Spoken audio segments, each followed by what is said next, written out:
Hello. Jadi bagaimanakah anda boleh menggunakan Google Forms dalam Google Classroom ataupun dalam Google Drive anda? Saya Sri Nelson dan di sini saya akan menerangkan tentang apakah kegunaan Google Forms dan kenapa ianya harus digunakan oleh anda beserta juga dengan tips-tips yang perlu anda ikuti untuk menggunakan Google Forms. Mungkin anda belum tahu bahawa Google Forms adalah sesuatu yang sangat berkuasa dalam Google Drive. Ianya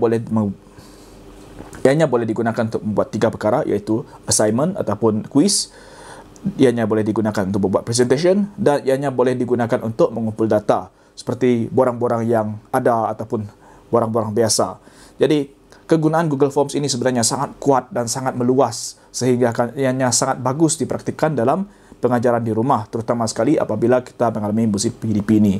Jadi tanpa membuang masa, di sini saya akan tunjukkan bagaimana untuk membuat satu Google Forms yang ringkas dan apa yang anda boleh buat dengan menggunakan Google Forms pada Google Drive. Saksikan.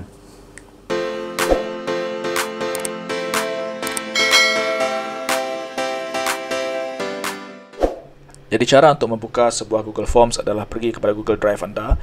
Google Drive boleh diakses di drive.google.com. Apabila anda sudah typekan alamat tersebut, Google Drive anda akan terbuka dan seterusnya pergi kepada kiri form tersebut dan pilih New dan pilih Forms. Di sini anda akan melihat sebuah form yang baru, form yang masih kosong lagi. Di bahagian kiri atasnya adalah Untitled Form. Tajuk Untitled Form ini sebenarnya adalah tajuk borang tersebut. Anda boleh beri nama tajuk kepada borang anda. Contohnya borang pinjaman. Dan di bahagian tengah anda akan lihat dua perkara yang nampak, iaitu tabs questions dan responses yang merujuk pada soalan yang anda ingin bina dan respons yang akan diperolehi daripada borang tersebut. Pada ruangan blok pertama adalah Untitled Form. Ini adalah tajuk utama kepada borang tersebut. Tajuk ini akan dilihat oleh pengguna form tersebut. Jadi anda boleh letaklah tajuk yang anda suka, di mana bagi saya tajuk ini boleh berubah ataupun tidak semestinya sama dengan tajuk borang. Dia adalah seperti header lah, header kepada borang anda. Jadi borang permohonan contohnya. Tidak semestinya sama dengan nama file tersebut. Di bawah tajuk borang tersebut tertulislah form description. Form description adalah penerangan tentang borang tersebut. Di sini saya akan beritahu bahawa borang ini adalah untuk memohon internet.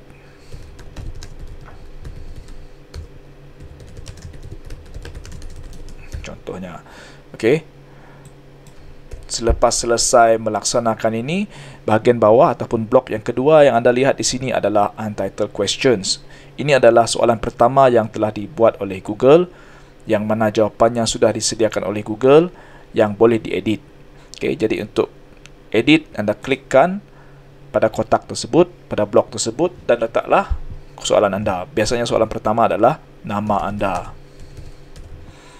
Okey, dan Google akan automatik mengubah apabila anda type nama kepada bahagian atas ini. Okey, kalau nama anda, dia akan beri pilihan option 1, option 2 dan sebagainya. Okey. Jadi ini biasanya untuk nama kita tukarkan kepada pilihan-pilihan jawapan yang boleh digunakan. Di sini ada short answer, paragraph, multiple choice, checkbox, dropbox, file upload, linear scale, multiple choice dan tick box. Ini adalah cara jawapan untuk soalan yang anda letakkan di sini. Jadi anda boleh pilih mana-mana satu sahaja. Okey, untuk nama biasanya kita gunakan short answer, jawapan yang pendek. Dan kalau nak menambah gambar, anda boleh menambah gambar dengan klik pada bahagian ikon gambar ini. Klikkan dan anda boleh pilih lokasi gambar-gambar tersebut.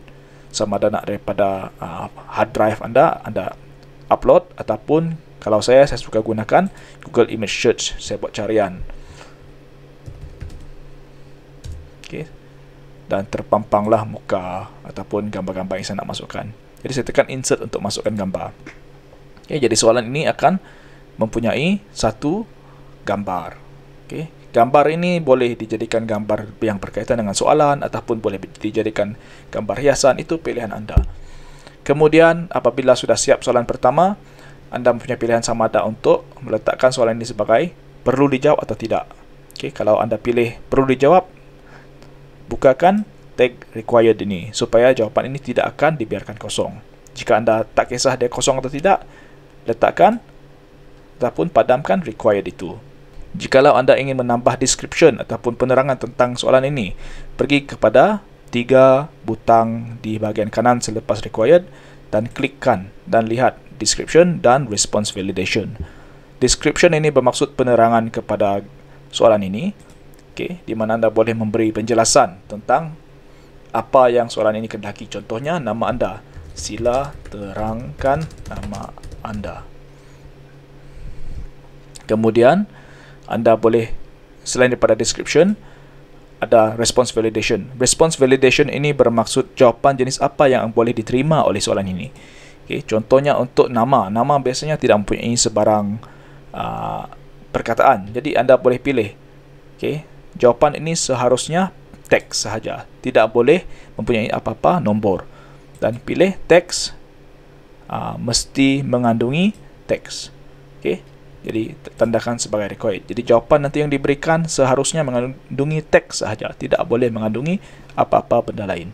Jadi apabila sudah siap, borang ini sudah siap untuk anda gunakan. Anda boleh terus kongsikan borang ini kepada siapa-siapa yang anda ingin hantar, ataupun anda boleh tambah lagi soalan dengan pergi kepada blok yang ketiga yang kecil, itu toolbar di sini, dan tambah add question untuk menambah soalan-soalan yang berikutnya.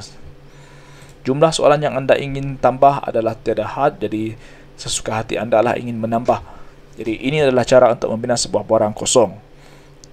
Borang ini nanti boleh dihantar kepada pengguna lain dengan klik pada bahagian send dan pergi pada bahagian link, dan anda lihat ada satu link di sini. Anda perlu copy link tersebut, dan link inilah yang akan dihantar kepada siapa yang nakkan borang tersebut.